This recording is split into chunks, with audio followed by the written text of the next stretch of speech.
Hello बच्चों, आप सभी का स्वागत है मेरे YouTube चैनल सरल हिंदी पाठशाला में। बच्चों, पिछले वीडियो में हमने पर्यायवाची शब्द पढ़े थे। आज की वीडियो में बच्चों आप लोगों के लिए बहुत ही आसान टॉपिक है विलोम शब्द। विलोम शब्द सभी को पता है, जो हमें विपरीत अर्थ बताते हैं उन्हें विलोम शब्द कहते हैं। एक बार परिभाषा भी देख लेते हैं। जो एक दूसरे के विपरीत अर्थ बताते हैं उन्हें विलोम शब्द कहते हैं। विपरीत मतलब बच्चों उल्टा अर्थ। ठीक है, अब मैंने आपके लिए यहाँ कुछ बहुत ही महत्वपूर्ण विलोम शब्द लिख रखे हैं। ये 50 से अधिक हैं बच्चों। इनको आप बहुत ही ध्यान से समझिएगा। मैं सबका अर्थ आपको बताकर उसका उल्टा अर्थ भी बताती हूँ। सबसे पहले है बच्चों सुलभ। सुलभ मतलब आसानी से कोई चीज़ मिल जाए, तो उसका उल्टा जो बहुत मुश्किल से मिले दुर्लभ। ऐसे ही संगठन एक साथ रहना, विघटन अलग अलग हो जाना, सूक्ष्म एकदम छोटा, स्थूल बड़ा, है ना। सविकार और निर्विकार। सविकार मतलब हमें दिखाई देना, निर्विकार मतलब दिखाई ना पड़ना। स्मृति मतलब याद करना, और विस्मृति मतलब भूल जाना। मैं आपको बेटा इसका अर्थ जानबूझकर बता रही हूँ जिससे आपको के लिए ये याद करना आसान हो जाए। याद तो इतने सारे नहीं होंगे, लेकिन आप इसको 2 से 4 बार पढ़ेंगे तो ये आपको याद आ जाएंगे। अगला है हमारा बेटा बहुत ही इम्पोर्टेंट सुबोध।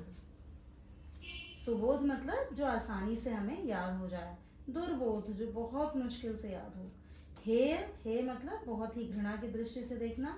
प्रेय मतलब प्रेम से देखना। स्थिर एक जगह स्थिर रहना, और चंचल मतलब एक दूसरी जगह जाते रहना, इधर उधर टहलते रहना। सुकर जो बहुत आसानी से हम कर सकें, और दुष्कर बहुत मुश्किल से जो हम करें। रत किसी चीज में बिल्कुल ध्यान लगाना, विरत ध्यान हटा देना। भीत मतलब बेटा डरा हुआ, और निर्भय मतलब जिसको कोई डर ना हो। अगला देख लेते हैं नेकी मतलब अच्छा काम करना, बदी मतलब बुरा काम करना। निर्यात का मतलब है बच्चों बाहर भेजना, आयात का मतलब है अपने यहाँ लाना। ठीक है। निर्लज्ज जिसको बिल्कुल शर्म नहीं है। सलज्ज जिसको है लज्जा है, शर्म है। पाश्चात्य मतलब बच्चों पश्चिमी देश। पौर्वात्य मतलब पूर्वी देश। पाश्चात्य हम बोलते हैं ना पश्चिमी को, फॉरेन को, है ना। बहिरंग का अर्थ है बच्चों एकदम बाहर जो हमारा रंग है, मतलब हमारा बाहरी रंग। और अंतरंग जिससे अंदरूनी संबंध है, हमारा अंतरंग संबंध है ना, अंदरूनी। पतिव्रता एक पति पर बिल्कुल अपने पति पर बहुत ध्यान लगाने वाली, अपने पति के अलावा किसी की तरफ न देखने वाली कौन होती है? पतिव्रता। और कुलटा मतलब जो इधर उधर जिसका ध्यान हो। प्रफुल्ल मतलब बच्चों बहुत खुश होना, प्रफुल्लित होना। म्लान का क्या मतलब है बेटा? म्लान मतलब कहते हैं ना कुमला गए, बिल्कुल दुखी मन हो गया, है ना, दुखी होना लगभग। परकीय और स्वकीय। परकीय मतलब जो कोई और करे, स्वकीय मतलब खुद करना। नख शिख वर्णन होता है ना बेटा, नाखून से लेकर शिखा तक। तो नख मतलब नाखून, पैरों के नाखून, और शिख मतलब शिखा। ऐसे ही प्रसाद का मतलब है बच्चों खुश होना, है ना। जैसे प्रफुल्ल का मतलब था खुश होना, आनंदित होना, ऐसे ही प्रसाद मतलब खुश होना, विषाद मतलब दुखी होना। बर्बर और सभ्य। बर्बर मतलब बहुत ही अजीबोगरीब जातियां जो होती हैं, बहुत बर्बरता से पेश आती हैं। और सभ्य मतलब सभ्यता से रहना, एटिकेट से रहना।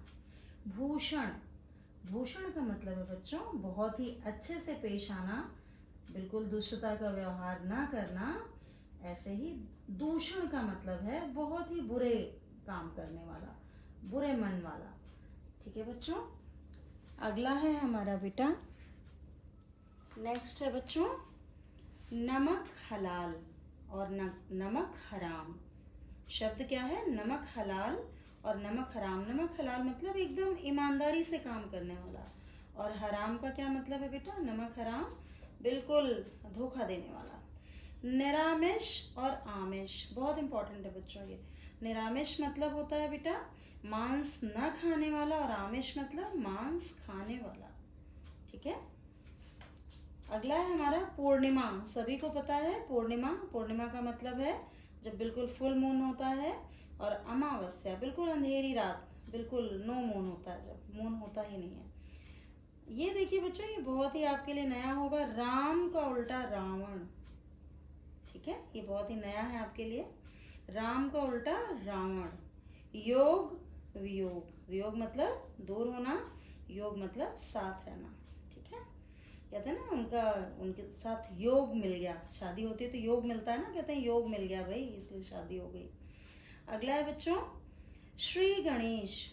शुरुआत करना किसी चीज की, और ये क्या है बच्चों इति श्री।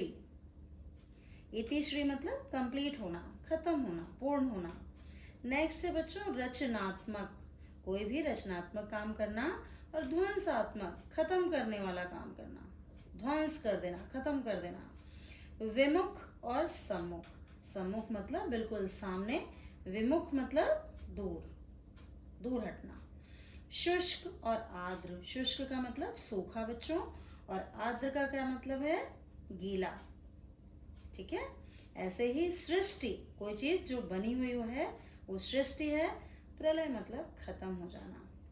संशय और निश्चय। संशय का मतलब है मन में शंका होना, और निश्चय मतलब निश्चित हो जाना कि हमें ये काम करना है। ऐसे ही विपन्न संपन्न। ठीक है, ऐसे यहाँ पे भी हो सकता है बच्चों संपन्न, फिर उसका उल्टा विपन्न। संपन्न का क्या मतलब है कि कोई चीज हमारे अंदर होना, विपन्न मतलब ना होना।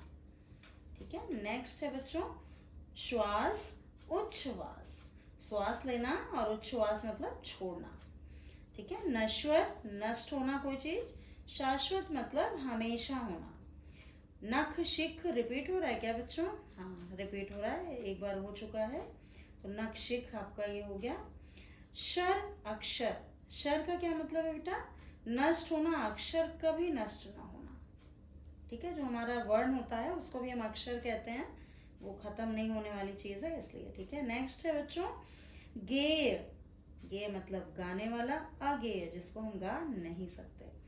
नेक्स्ट है गरिमा लघिमा। गरिमा का मतलब है गरिमा पूर्ण काम करना, लघिमा मतलब छोटा काम करना। नेक्स्ट है बच्चों एकत्र विकीर्ण। एकत्र का क्या मतलब है इकट्ठा करना कोई चीज, और विकीर्ण का मतलब दूर दूर होना। ठीक है, नेक्स्ट है ऐश्वर्य। सब कुछ जब आपके पास हो तो कहते हैं सारे ऐश्वर्य हैं, सब कुछ होना। दारिद्र्य मतलब कुछ भी ना होना। नेक्स्ट है बच्चों कनिष्ठ। कनिष्ठ मतलब छोटा, ज्येष्ठ मतलब बड़ा। ऐसे ही क्रिया, कोई काम होता है तो प्रतिक्रिया, उसकी प्रतिक्रिया होती है, उसके आगे की क्रिया। नेक्स्ट है आविर्भाव। आविर्भाव मतलब बच्चों कोई चीज शुरू होना, तिरोभाव खत्म होना। नेक्स्ट है अतिवृष्टि, बहुत ज्यादा बरसात होना। अनावृष्टि अकाल पड़ना, बिल्कुल बारिश न होना। नेक्स्ट है क्षुद्र, कहते हैं ना क्षुद्र बुद्धि है, बहुत ही कम बुद्धि। महान, बहुत ही अच्छे काम करने वाला। नेक्स्ट है शत और अक्षत। ये भी इससे आप देख सकते हैं शर और अक्षर से बच्चों। शत मतलब कोई चीज टूटी फूटी होना, अलग अलग होना। अक्षत मतलब बिल्कुल टूटी फूटी ना होना। हम चावल को बोलते हैं ना, जो चावल टूटा नहीं होता उसको हम अक्षत बोलते हैं बच्चों। ठीक है, जो बिल्कुल भी टूटा नहीं है अक्षत है, उसका क्षत नहीं हुआ है। ठीक है, नेक्स्ट है क्षणिक। क्षणिक मतलब थोड़ी देर के लिए, शाश्वत मतलब हमेशा। ऐसे ही कोप कृपा। कोप मतलब क्रोधित होना, कृपा मतलब खुश होना। ठीक है, नेक्स्ट है बच्चों ऐहिक। ऐहिक मतलब हमारा, हम जो रह रहे हैं हम पृथ्वी लोक पे, इहलोक। पारलौकिक कहते हैं ना, परलोक मतलब स्वर्ग, पारलौकिक जहाँ ईश्वर रहते हैं, भगवान रहते हैं। नेक्स्ट है बच्चों ऋणी उऋण। ऋणी उऋण, ऋणी होना मतलब किसी से उधार लेना, उधार होना हमारे ऊपर। उऋण मतलब उधार चुकता कर देना, खत्म हो जाना। ऐसे ही है उन्नत। उन्नत मतलब उन्नति करना, आगे बढ़ना। अवनत, अवनत मतलब नीचे गिरना, नीचे की ओर जाना। ग्राम्य, ये देखिए ये भी आपके लिए नया होगा बच्चों। ग्राम्य, ग्रामीण, नागर, नागर मतलब शहर, ठीक है, तो गांव का उल्टा शहर, नागर। गृहस्थ, हम जो गृहस्थी में रहते हैं बच्चों वो गृहस्थ है। सन्यासी मतलब जंगल में रहने वाला, सन्यासी। गुप्त, गुप्त का तो क्लियर ही हो रहा है, गुप्त रहना, अंदर रखना। प्रकट, प्रकट होना मतलब सामने आना। चिरंतन, ये भी देखिए बच्चों बहुत ही इंपॉर्टेंट है। चिरंतन, चिरंतन का क्या मतलब है? हमेशा रहने वाला। नश्वर मतलब नष्ट होना। चेतना, मूर्छा, चेतना मतलब होश में रहना, होश में रहना, और मूर्छा मतलब बेहोश होना। तो ये बच्चों आपके कुछ उदाहरण हैं जो मैंने विलोम शब्द के आपको अर्थ के सहित बताए, और मैं कुछ और विलोम शब्द आपके लिए 50 से अधिक और विलोम शब्द आपके डिस्क्रिप्शन बॉक्स में मैं डाल दे रही हूँ बेटा। PDF वहाँ से भी आप देख सकते हैं। ये बहुत ही इम्पोर्टेंट है बच्चों, ये 4 से 6 मार्क्स तक आपके प्रतियोगी परीक्षाओं में आते हैं और 3 से 4 मार्क्स ये आपके बोर्ड परीक्षाओं में आते हैं। तो ये बहुत ही इम्पोर्टेंट मैंने आपके लिए लिए थे, आपको अर्थ के सहित मैंने समझा दिए। तो अब आप लोग इसको 2 बार पढ़िएगा बच्चों, और 2 बार 3 बार पढ़कर हाथ रखकर सुनिएगा, ये क्लियर हो जाएगा। अर्थ भी मैंने बता दिया इसीलिए। तो अब आपके 6 नंबर पक्के प्रतियोगी परीक्षा में, और अगर आप बोर्ड परीक्षा के छात्र हैं तो आपके 4 नंबर पक्के। तो इसको आप कंप्लीट करिए। अब अगली वीडियो में मिलते हैं बच्चों नए टॉपिक के साथ। अगर आपको ये वीडियो पसंद आई है तो आप लोग प्लीज़ लाइक सब्सक्राइब ज़रूर करें, जिससे कि आपको अगला वीडियो हमारा पता चल जाए क्या आने वाला है। और अगर आपको किसी भी व्याकरण में कोई भी परेशानी है किसी भी टॉपिक में, तो उसको आप बच्चों लिख सकते हैं, कमेंट बॉक्स में कमेंट कर सकते हैं। मैं आपके लिए उसका भी वीडियो ज़रूर बनाऊंगी। धन्यवाद बच्चों।